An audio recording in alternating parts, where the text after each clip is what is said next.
you doing, all you beautiful sons of bitches? It's your boy Backseater, and today the fucking Sex-Splains are back with a new High Republic announcement. Woo, yeah, you guys love the High Republic, right? And like that totally awesome book series that totally sells, just flies off the shelves. You know, all the fucking true Star Wars fans read it. Yeah, it's like, yeah, everyone loves the fuck that noise. Fuck the High Republic, fuck the Sex-Splains, but let's just jump right into this video and see what idiocy the Sex-Splains are up to this week, shall we? Thrilling adventures. Horrors at every turn. Audio. You're not funny. Book. Which, what does that make, how is that different? What do you mean? What do you mean? What do you mean? What do you mean? Yes, what does anything mean anymore? What is the meaning of life? Why are we still here? Just to suffer?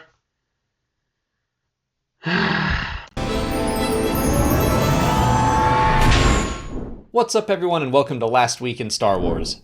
You notice how they're adding that fucking whoosh there? Yeah, it's because motherfuckers like me and Melvin keep calling them out for their fucking aging ass fucking, They're aging ass fucking formatted shit. It's like they're not fucking evolving at all and shit. Ugh.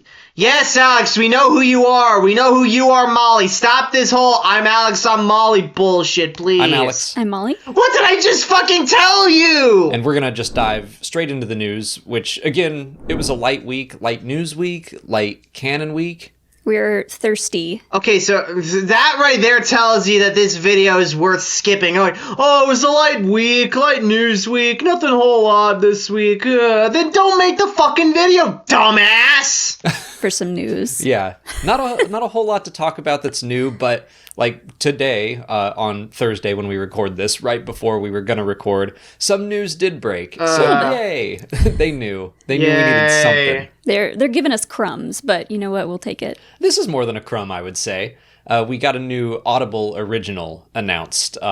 Yay! Another fucking garbage-ass story that no one's gonna fucking read or listen to. It's like, why bother reading garbage when you can listen to garbage, am I right?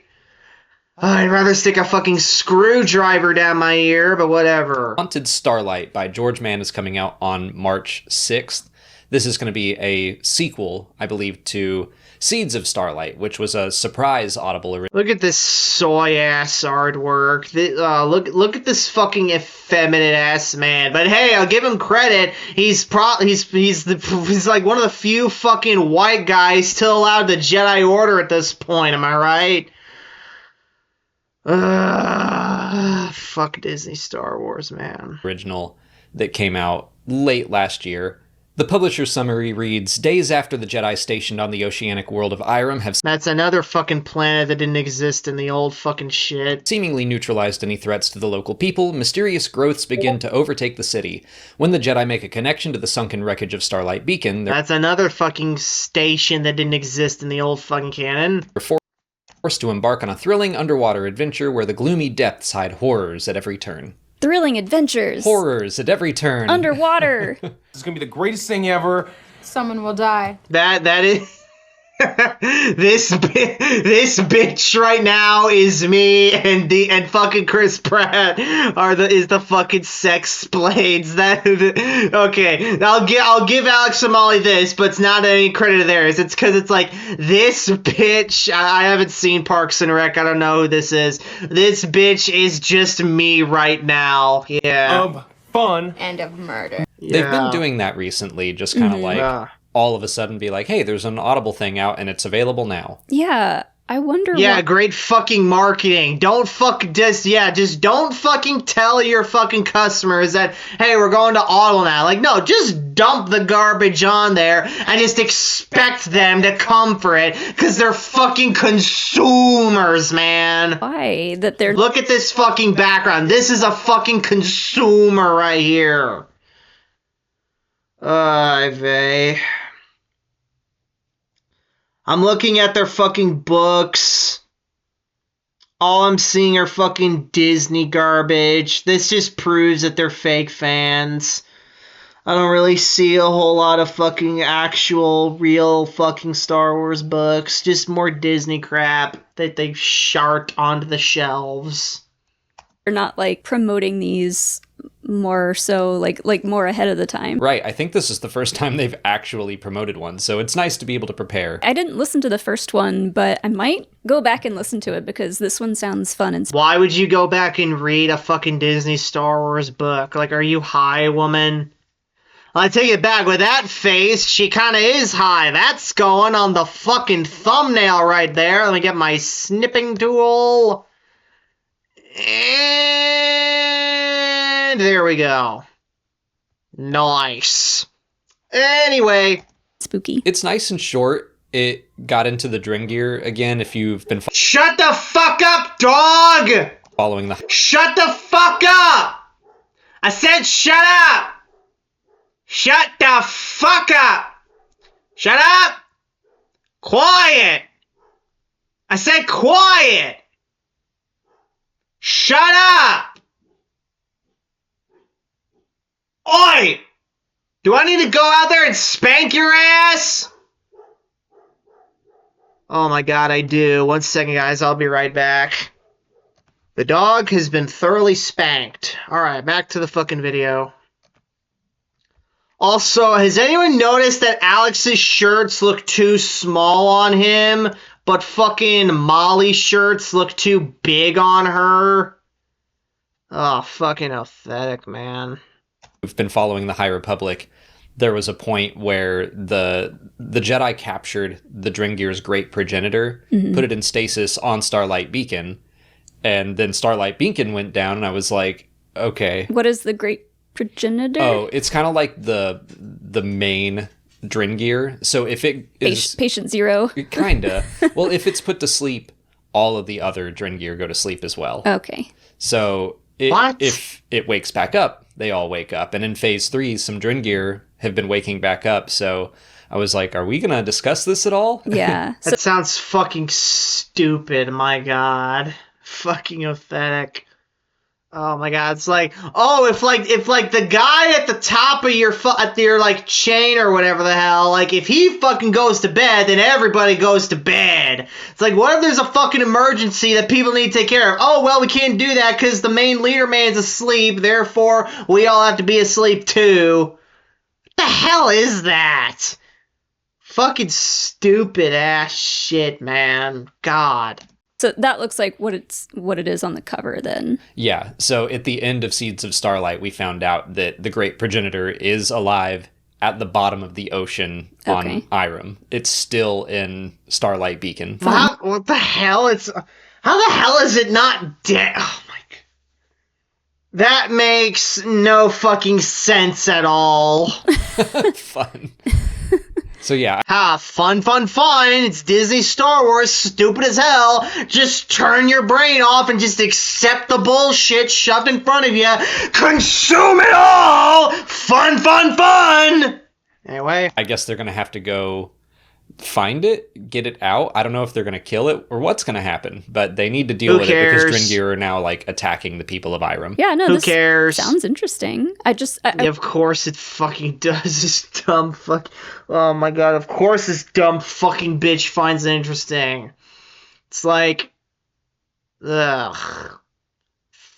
Fucking oh my god. I just was like, I legit just, alright, if they're being like totally fucking legit, and they're not shilling, they're just this stupidly fucking obsessed with it. I just want to ask, why is it interesting? Why do you find it so compelling? Would you rather read this than the older material, which objectively was more interesting? Why?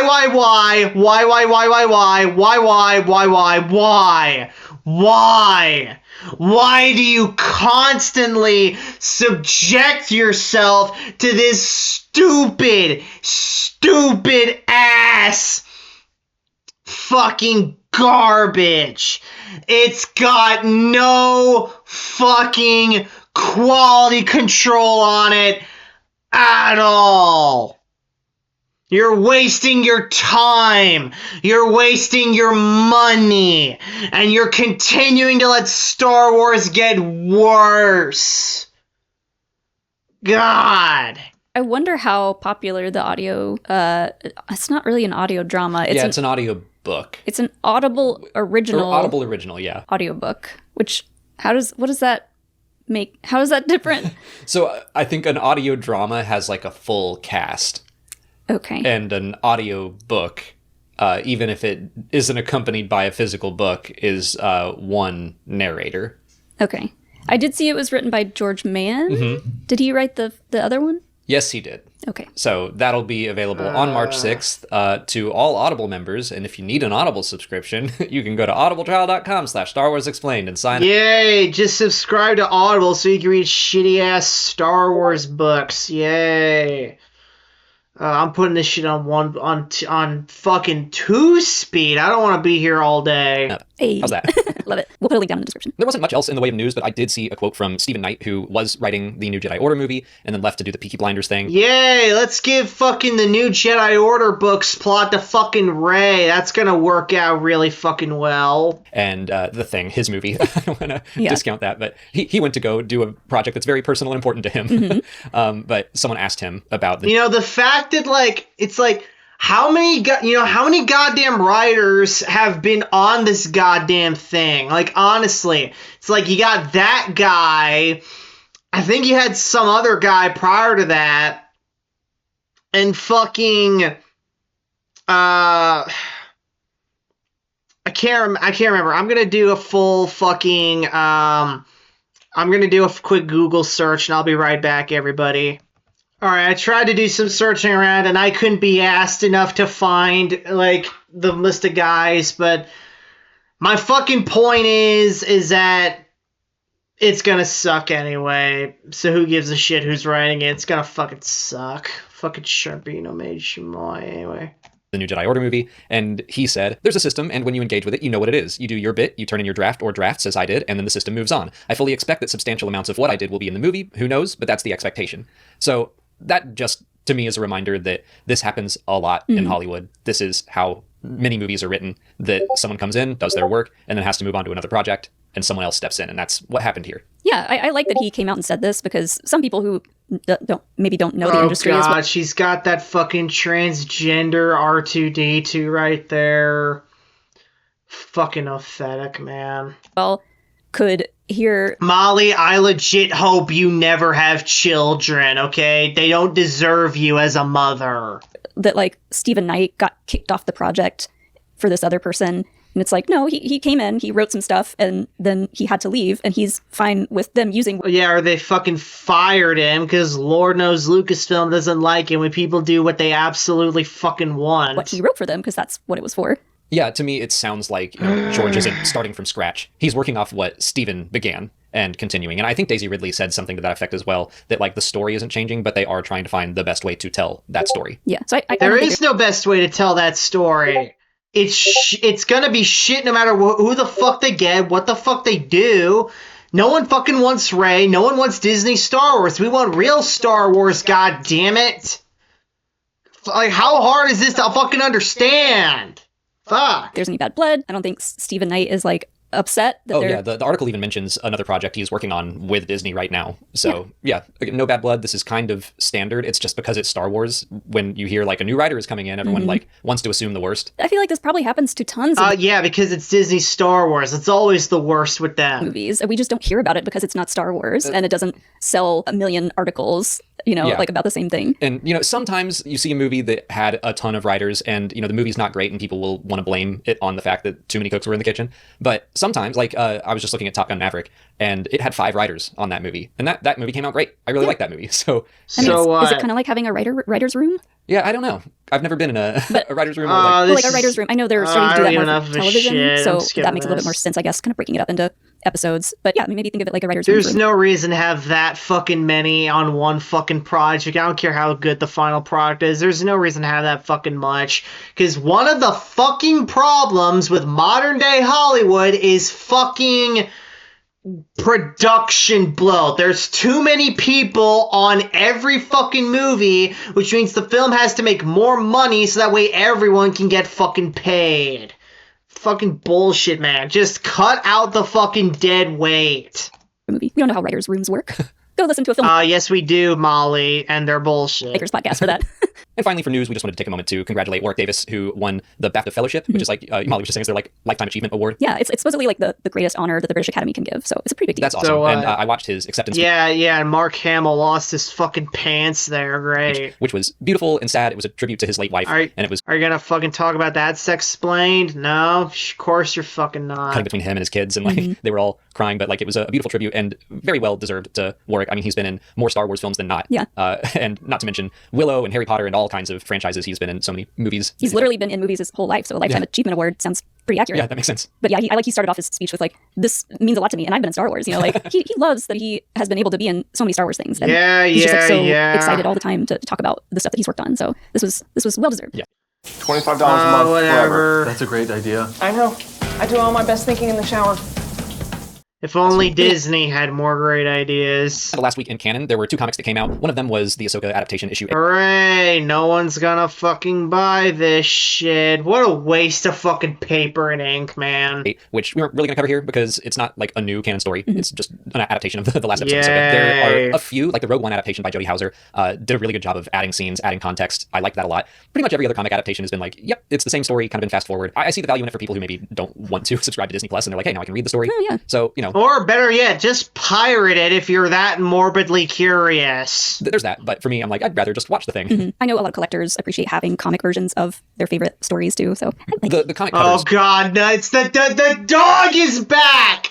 Oh god, the dog is back! Cause the dog's gonna do some nasty ass shit, man. You know when the fucking dog shows up, nothing good can happen. For this series have been cool. I mean, the cover with Ahsoka fighting Morgan Elsbeth is really neat. Yeah. So I haven't No, read it those ain't. covers. we didn't talk about Hang on, what the hell? What was it? Oh yeah, this is really fucking neat, guys. Look at it. Look at it! Look at it! Why won't you look at it? Real fucking neat, yeah. these little guys. I found these are Oh no. No. Oh great. It's Molly's new fucking sex toys she bought. Little angry squat mall. in like the Easter stuff section, and at first I was like, maybe they're supposed to be egg-shaped, but they're just like the squishmallow, I forget what they're called. The mall is pretty egg-shaped. This one just reminded me of Rada because of how tiny and like squat and round too. Yay, let's give fucking cute little plushies to like a fucking bloodthirsty Sith assassin who is like the fucking second-hand man to the most evil man in the galaxy for a while, and he's super ruthless, depraved, gives no shits, laughs at you dying, feeds his strippers to the Rancor crime boss. Yeah, these two characters are really prime plushie material right here. Fucking pathetic, man. He was, and the Angry Mall one is just hilarious. Had to have him. Had to have them. Had to. Had to. The other comic release this week was Fear of the Jedi #1. So this series, I think, is the last Marvel comic series in the High Republic initiative. So this is kind of wrapping things up for... Yes! Yes! Yes! It's almost ending! Woo! Celebrate good times! Come on! Bum, bum, bum, bum, bum, bum. of our major players in the Marvel comics. So Keith, Trinus, Skier, Lorna D. We're about to say goodbye. I don't think this will be the last Yes! High Republic comics. Didn't Charles Soule say recently, like, High Republic's not going anywhere? Who gives a shit what Charles Soule says? Just let it end, for God's Scott sake! even said something interesting in his newsletter. Maybe it was that. He said something like, this is the end, but in a way a beginning for the High Republic. Yeah. And I was like, what do you mean by that? What do you mean? What do you mean? What do you mean? What do you mean? What do you mean? So yeah, Your edits aren't funny, Molly. you might be right, but as far as announced things, this is the last Marvel comic that we know of. Okay. Yeah, we'll see. I mean, I'm Terrible winks. Sorry.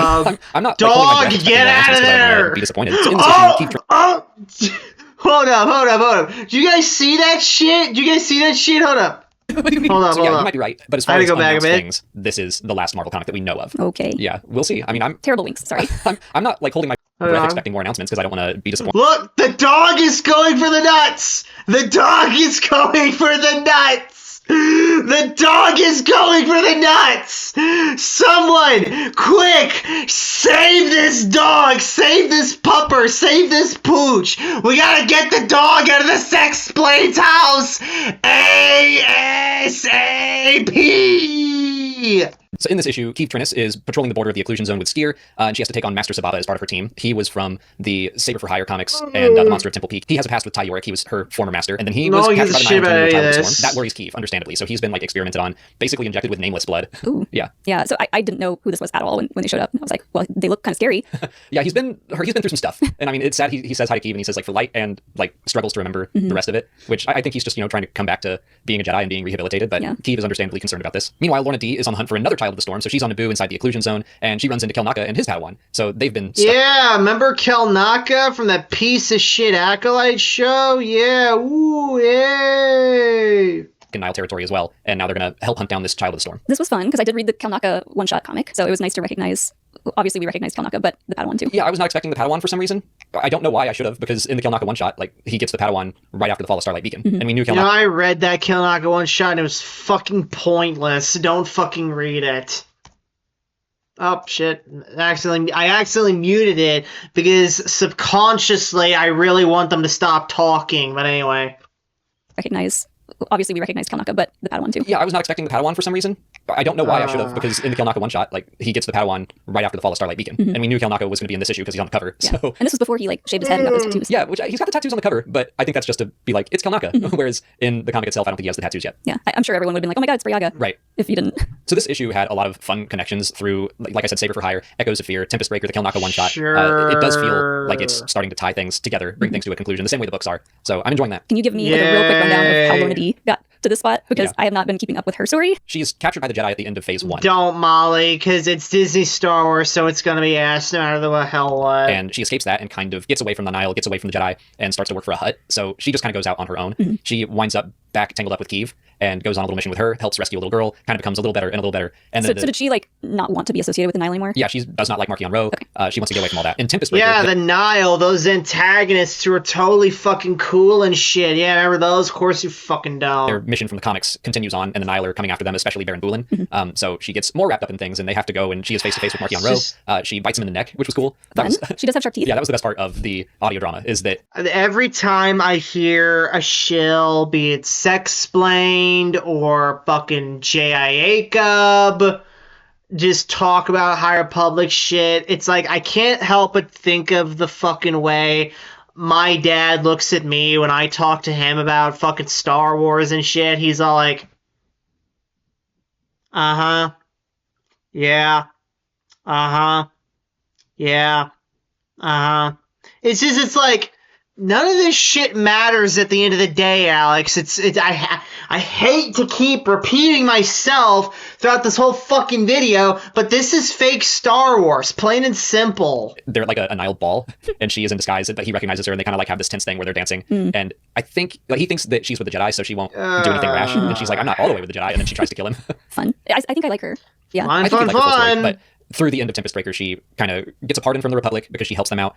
She thwarts a plot from Baron Bulin, and she's fully good. She's basically a bounty hunter working for the Republic. Get on with it, so Alex! She is still like a touch of moral gray, but she's fighting for the right side. Okay, I feel more. It's like, there shouldn't be fucking moral gray in Star Wars, plain and simple. You can have a darker shade of white and a lighter shade of black, but moral gray shouldn't be in fucking Star Wars, okay? Caught up now. Okay. She did have a fun little spicy moment in the comic. Yeah, Quinn. Quinn is her girlfriend from Tempest Runner and Tempest Yeah, of course she's a fucking lesbian. Breaker. Okay. So I think this is the first time we've seen her drawn or like visualized at all. Are you ready to optimize your nutrition this year? Factor House Chef made fresh or eat started Farjad's Star Wars fan film, and What the hell? Watch this.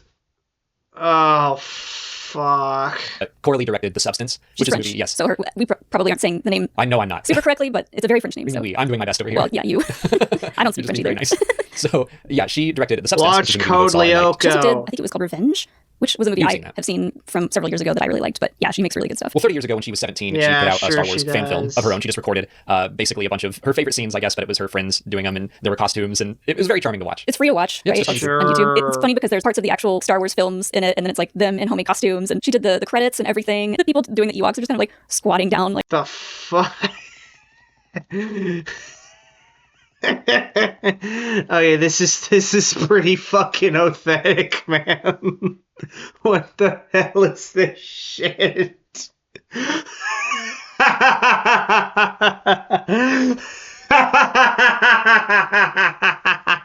Oh, this would get you fucking laughed out of fucking film school, bruh. Get the fuck out of here, man.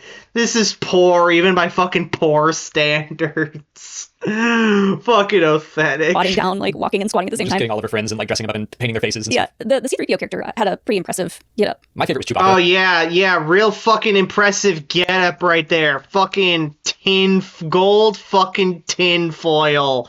Great. Impressive get-up. My favorite was Chewbacca, who was just like in a fur coat and a fur hat. And I was like, is that Yeah, fucking great. Chewie? And then he's just like, ah. Oh, yep. Yeah, great fucking cost. You couldn't fucking go to the goddamn store or fucking eBay or some shit like that and fucking buy a fucking costume mask and all. Fucking pathetic, man. But yeah, I love seeing stuff like that, and it's amazing what she was able to do with all the stop motion. I was really impressed with the stop motion for a 17-year-old. There was a lot of it, and you could kind of see it improve over the course. It's like a 15-minute thing, but there's an AT-AT at the start, which is like a little bit wonky. But then she's a little bit wonky. Looks like ass, Alex. doing the entire scene from Jabba's palace, and like every little action figure's dancing around. Oh god, it's just flashing red and green. It's gonna give you fucking epilepsy if you watch this film. Now you have even less reason to watch this fan film. I was like, okay, I'm impressed. I wonder, like, if she filmed this stuff in order, or You're like, why the hell are you doing like all this fucking medium shifting? You're going from live action, then you're intersplicing shit from the movie. Now you got fucking stop motion with your little dinky ass fucking toys and shit. What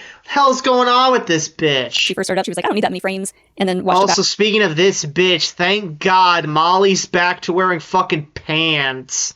Cover up her nasty ass man legs. I was like, oh, it looks a little choppy. I'll add more frames to the other stuff. I don't know. I also thought it was funny that she had like two. How much you want to bet Molly shoves these holocrons up Alex's ass? Yeah. Reese action figures, and I was just looking at her toy selection and like, oh, you had to really pad out your collection to do the Jabba's palace scene and seeing two Reese, a bunch of Gamorreans. Yeah. It's like, yeah, I mean, Mom, Dad, I need all these action figures for my film, for my art. That's why when we were watching it and we just saw the Mon Mothma scene come up with Crix Medine, I was like, she probably just didn't have all of these figures. Yeah. Yeah, part of it is just literally the movie to transition from point A to point B. It's like, I didn't get that Crix Medine action figure. My favorite was Palpatine. Oh Shuffling. yeah, he's got like the two little legs that can move a little bit. Yeah. So having seen the substance and some of the wild body horror that's in it, could you imagine a world where Coralie gets to direct a Star Wars now? Something along her vibe.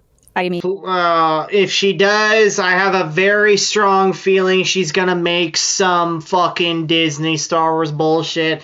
Cause I could be proven wrong. She might be a real fan. She might be an old school fan. She might be a real OG.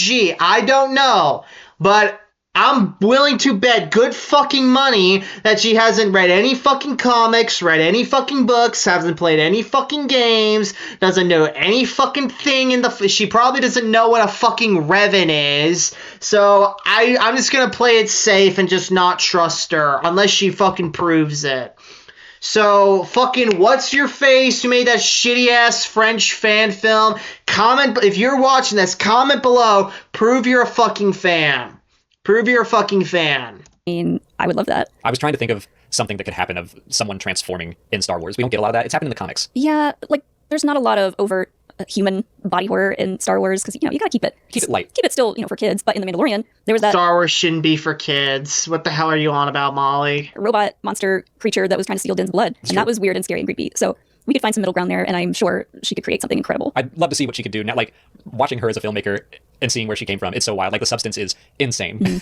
And I mean, you could probably put her on a fucking, it's not necessarily, like, the same kind of shit. You could probably put her on, like, fucking, like, Death Troopers or Red Harvest, some shit like that. Again, I'm not sure if she's right for it, because I don't know if she's a real fan or a fake Disney fan, but... There's my suggestion if she's a real one. There you go. Fucking constructive criticism of the fucking week achieved. Anyway, moving on. I like seeing how she was inspired way back in the day, and she was just like, I'm gonna make my own Return of the Jedi, basically. It'd be cool to see her do something where the mods are involved, where you have a lot of, like, humans and some aliens, too, that are just, like, really, like, worked on and half human, half machine. Very cyborg. Okay, if they were to ever adapt the Dark Droids comic, she would probably fit in well there. The what? Reese Howard, an invaluable member of the engineering what comic? Institute, and my most... Yeah, see her do something where the mods are involved, where you have a lot of, like, humans and some aliens, too, that are just, like, really, like, worked on and half human, half machine. Very cyborg. Okay, if they were to ever adapt the Dark Droids comic. The Dark Droids? I've never heard of that shit. I gotta Google that shit now. I looked it up, and sure enough, it's a piece of shit Disney fucking comic. Anyway, moving on. she would probably fit in well there. Yeah. But that's really it for last week. So we're just going to dive into some questions we took from Patreon and from our YouTube comments. I did want to mention that this coming Monday on Patreon, we're going to have our comic book club. Don't subscribe to these motherfuckers' Patreon. Just do yourself a favor and save your money. Which I guess we've done that in the past. This will be our second year. Kind of once a year now, I guess. We're just talking about all the comic books that have come out and trying to play catch up with anyone that reads the comics. So yeah, just like a greatest hits kind of hour-long chit chat. Yeah, about whichever comics you want to discuss. But we're doing that on Monday at 6 p.m. But diving into questions, Cindy K asks if we're doing anything to prep for Andor Season 2. Watching Andor Season 1. Yep. Making fun little videos. We're in the middle of Better yet, don't watch Andor Season 1 since it's a fake Disney show. our rewatch right now. We just got to the prison arc. We're kind of taking our time through it. We're not blowing through it, even though I would like to. Yeah, look, they're taking their time. We're not blowing through it. AKA, it's so boring we can't binge it. Fucking pathetic. That just goes to show you that that Andor's just fake Star Wars. Star Wars shouldn't be fucking boring. Star Wars shouldn't be a fucking slow burn. It's a stupid ass fucking show. Just don't watch it. Plain and simple. Cassian Andor's just a discount pre-Jedi Kyle Katarn anyway, so yeah, don't. Molly's making me pace myself. I've been trying to go to bed earlier. I can't get all worked up with never more than 12. Go to bed, Molly! Right before bed. Right, that's true. That's just an adrenaline rush. We gotta be ready to watch the next two, I guess, like in a row. Yeah. Oh, for sure. Like, we watched the first episode of Prison Arc, and I was like, well, we can't watch the next one. Right. It was too late for that. But we're doing our rewatch. I'm prepping a frequently asked questions video about Season 1, and I'm prepping a everything you need to know video, so if you don't have time for a rewatch, there will be a recap in there, and then just talking about everything we know about Season 2 so far. I rewatched a little bit of the Star Wars Rebels episode Secret Cargo in the hopes that I was putting it out into the universe that we might get like a little live action version of her doing that speech. So I kind of think / hope. My hope is that we see everything leading up to that Star Wars Rebels episode, that there will be a whole Gorman arc, and we will get the Gorman massacre. Please and then we will get Mon no. Mothma. I want to see Jimmy O'Reilly deliver like a Stellan Skarsgård level speech in the Senate denouncing Palpatine. How about no, dude? If you denounce Palpatine in the Imperial Senate, you're gonna get fucking killed, dumbass. Because we know that happens. And then she has to escape Coruscant. And we've seen images of Cassian, and it kind of looks like he's on Coruscant. So it would be cool if he got her out and delivered her to the point where the Ghost can pick her up. Yeah. I'm down for all of that. We also talked about, I don't think Genevieve O'Reilly gets enough credit for her, I guess, yeah, it is a monologue of her talking to Take Olma. I don't think that monologue gets enough credit compared to some given by like Luthen or Nimic in the show. Like that episode, that whole scene of her basically like telling him, oh, it's all a front. And I mean business, and I need your help for said business, and you don't get to find out what it is yet, but maybe. I agree. People don't talk about that one as much. It's one of my favorite scenes of the show, and I love seeing her. I guess because it's like more reserved, more quiet. Like we can't be loud about this. Yeah. But the occasional reminder to smile. Oh yeah, is so fun. That is just like it feels like something that any woman would just instinctively know to do, and a man wouldn't. Like he's got this dumbfounded look on his face the whole time, and she's like, "Hello." How many times do I have to tell you, pretend like we're having a fun conversation while I'm telling you all of this? And he like resets and smiles, and then she keeps dropping bombs on him. He's like, huh? She's like, smile. Smile, please. Yeah. Getting into some more far-reaching speculation, DidyPin92 asks what Bo-Katan might do in The Mandalorian and Grogu. I don't know if we know if she's going to be in it or not. I can't remember if Katie Sackhoff is... I don't know, probably fucking try to hit on Ahsoka again, because, I mean, remember, Bo-Katan did that when fucking Ahsoka was, like, underage, so never forget that Bo-Katan is a pedophile, but I digress. I guess she would be on Mandalore, helping figure stuff out there. Do you think she's going to be in the movie? Cares. I hope so. I think so. Like we'll check in, or will she... She's just yet... Of course she's going to be doing shit. She's yet another fucking Filoni fucking waifu. Another one of his fucking waifus. A significant part.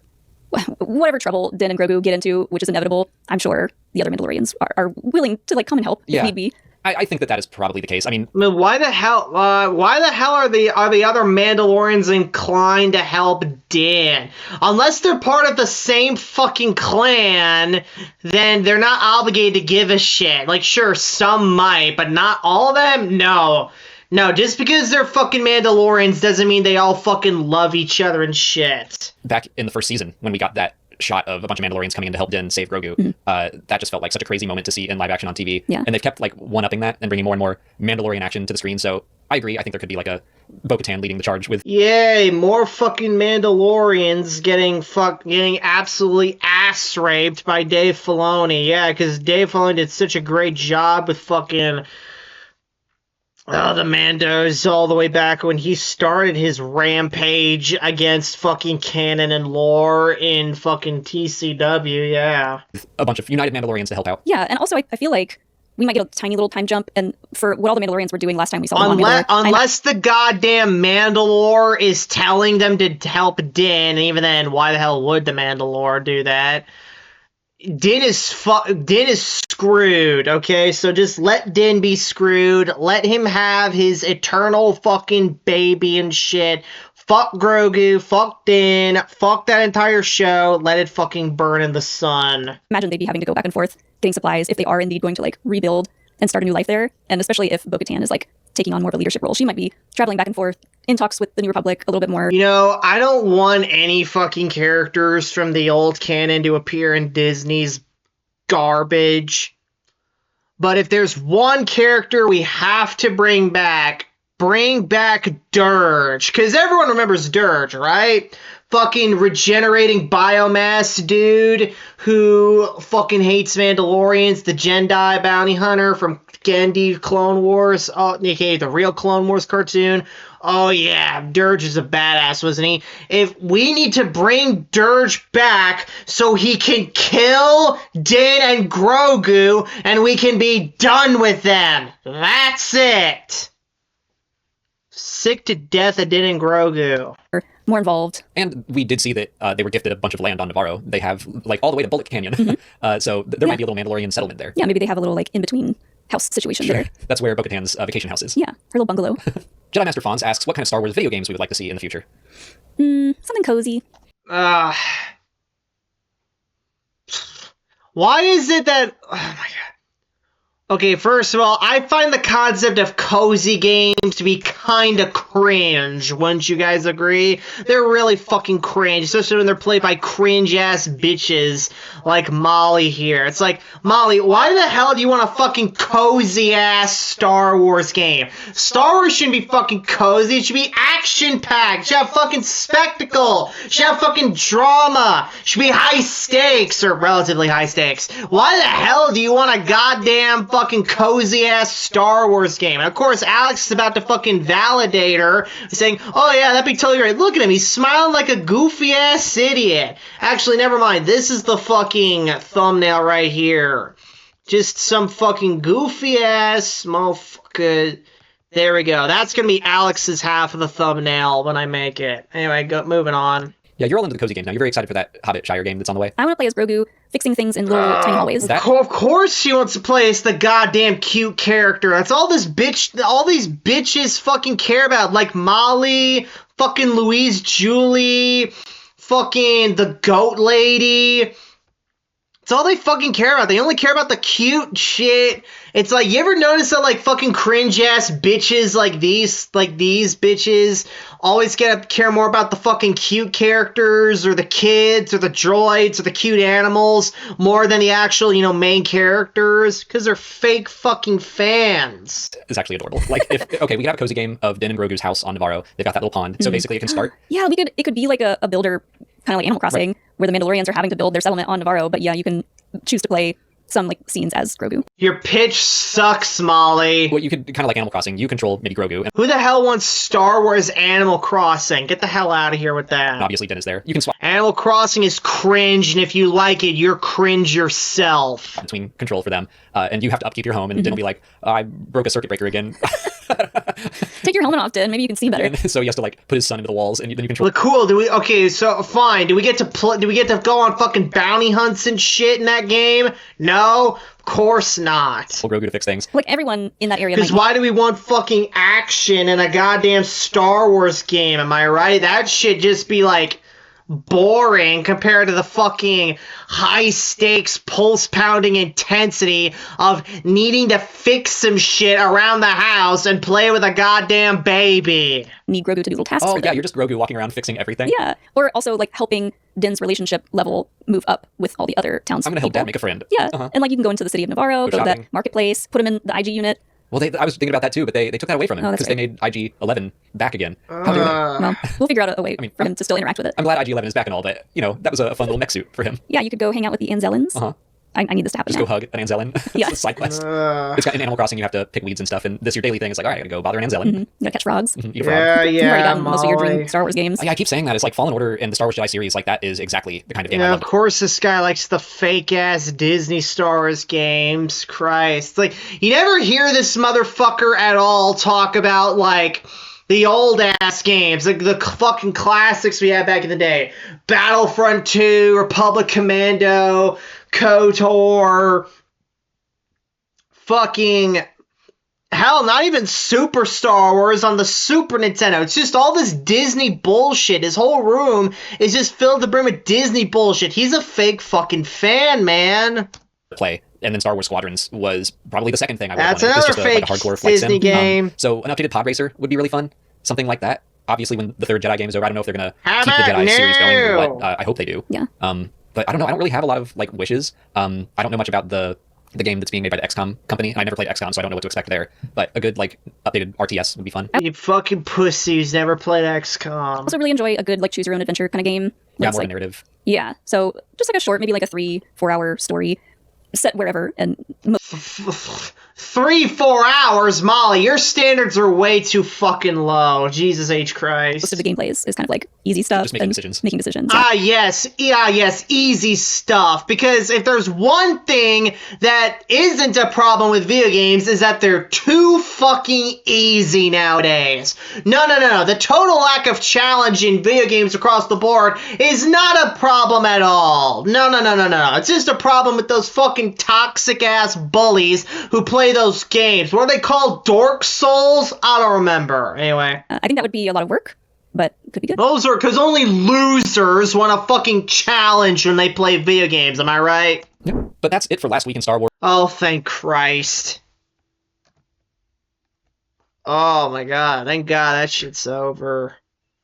Oh my god. Actually, I'm gonna keep going. There might be some shit at the First, end. next week, we have The Mask of Fear. I think that's all that's coming out next week, which is a nice big book. A good book. I'll try to link to my review. I'll try to remember to link to my review in here.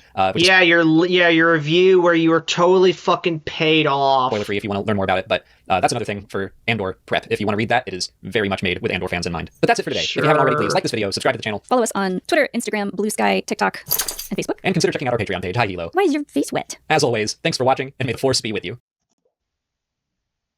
What the fuck?